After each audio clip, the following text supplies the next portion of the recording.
Bonjour les enfants. Bonjour. Aujourd'hui, comment prier? À cette époque, il y avait des gens hyper pieux, des gens attachés à Dieu et aux règles, du moins c'est ce qu'ils croyaient. On les appelait les pharisiens.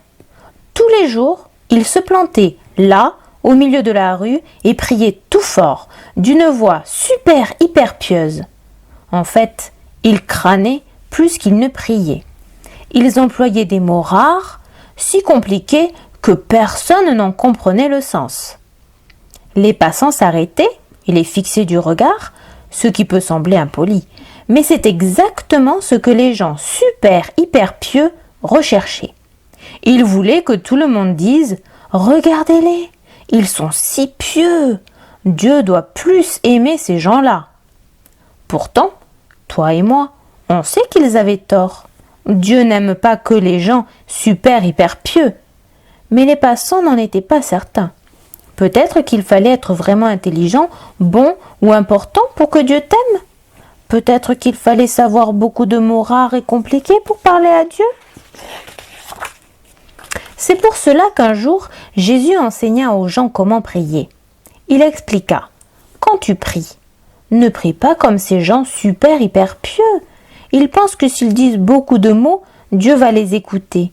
Mais ce n'est pas à cause de ta grande intelligence ou bonté ou importance que Dieu t'écoutera. Dieu t'écoute parce qu'il t'aime. Sais-tu que Dieu t'écoute toujours? Sais-tu que Dieu peut entendre le plus faible murmure au plus profond de ton cœur avant même que tu aies ouvert la bouche? Car Dieu sait exactement de quoi tu as besoin avant même que tu ne le lui demandes.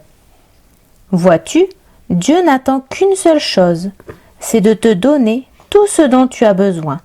Ça ne sert à rien d'employer des mots longs et compliqués, ni de modifier ta voix.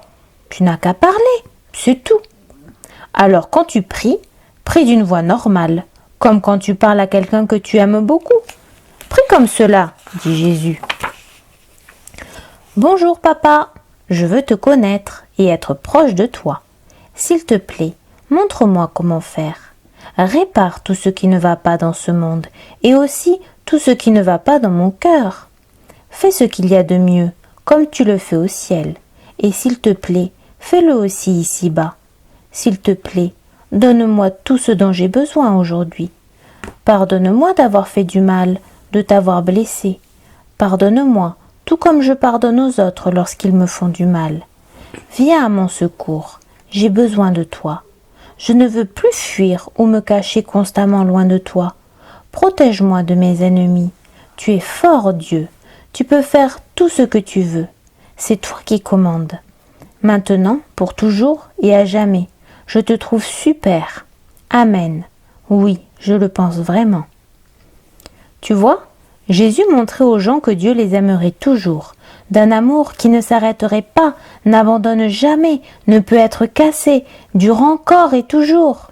Alors, il n'avait plus besoin de se cacher, d'avoir peur ou d'avoir honte. Il pouvait arrêter de fuir loin de Dieu et courir plutôt vers lui, comme un petit enfant qui court se réfugier dans les bras de son papa.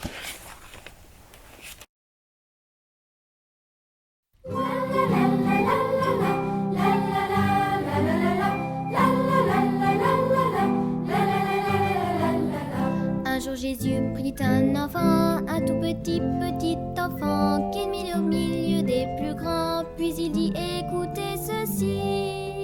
Si vous ne devenez pas comme un tout petit enfant, non, non, vous n'entrerez pas dans le royaume du Dieu vivant. Les disciples voulaient savoir qui d'entre eux serait le plus grand dans le paradis. Alors Jésus leur dit ceci: si vous ne devenez pas comme un tout petit enfant, non, non, vous n'entrerez pas dans le royaume du Dieu vivant. Marchons, marchons, main dans la main, sans orgueil et sans jalousie, humblement suivons ce chemin, car c'est le sentier de la vie. Si nous ne devenons pas comme un tout petit enfant, non, non, nous n'entrerons pas dans le royaume du Dieu vivant, dans le royaume du Dieu